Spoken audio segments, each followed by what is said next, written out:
You choose this Metso boiler from with what sides he's better than other Why do boilers? we would like Len to actually talk about that because he's working. Maybe just go to Len. Yeah, okay. Len, you got this? Oh, you are. Hey, Len? Len, are you there? Yeah, I'm here, Josh. Do you want, the question was asked, why Metso over other manufacturers? Do you want to just give a couple of reasons, and if people have trouble hearing, I can, Sure. We went out to 5 different manufacturers, including Babcock and Wilcox, Foster Wheeler. We looked at Stokas through Babcock Power, and in the bubbling fluid I fed, it was basically Metso, or at that time it was Cabrera, who Metso acquired their boiler division. And Energy Products of Idaho, and Austrian Energy. So we looked at a lot of different manufacturers, and it was really through a bid process. We ended up zeroing in on Metso and Foster Wheeler. Foster Wheeler was offering a CFD. It would have been managed out of Finland. And Metso was offering the VFD. And the VFD, although they both can burn the wood waste, the VFD was a bit more cost effective. It used less fan power, and it was just a better deal, capital cost and maintenance cost. So from a life cycle cost, it fit. And Metso really is in the bubbling fluid I fed boiler market.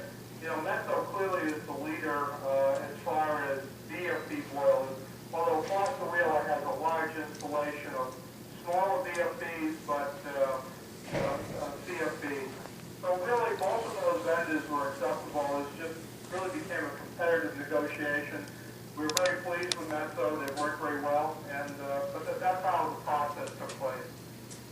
The gas combined cycle, and we know that their efficiency is 55 electrical. Here we have only 27, 29. So if we have gas and we have good gas station, combined station, what's your point? Go down and go to renewables, because electrical efficiency on combined cycle is double of this. Your point. yeah, I think our point, I'm not advocating that we should move away from combined cycle and not have any natural gas, and we should only be doing biomass. I think one of the things that I've been a big proponent of, there's no such thing as a silver bullet. There's no one solution.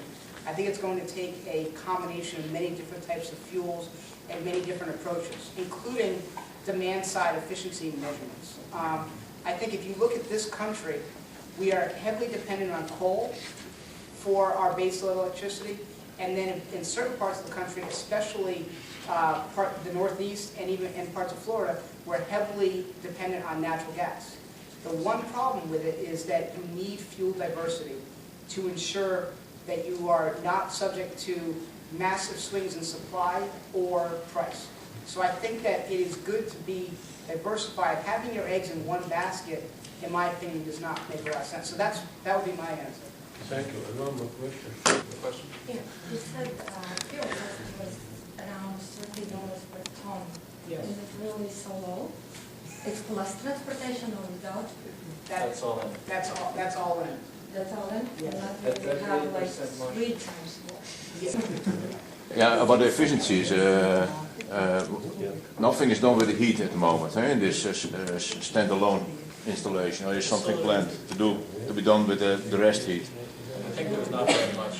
I think the facility is designed to have very little waste heat. Yeah. And you can't lower the heat. You can't take any heat out of it Yes. without increasing emissions. Yeah. Could you talk about it in terms of the amount of waste heat or lack thereof of waste heat from this facility in terms of, a question came up that, okay, we're just producing electricity, what's happening with the rest of the waste heat? No, it's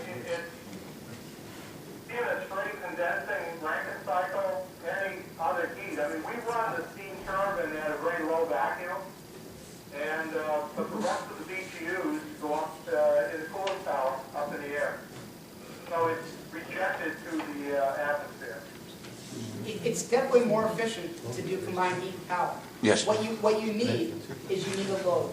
You need a load, and we've done, in this country, there's not a lot of district heating, unfortunately, even up in the Northeast where we could use it. It would be great if we moved in that direction. But what you can do oftentimes is combine heat and power with an industrial user. Okay, so if you have a large manufacturing, facility, you can put waste heat there, which is a great use, and then you do increase your efficiency. Yeah. For that reason, in Europe, you need combined heat. You need it integrated with heat consumption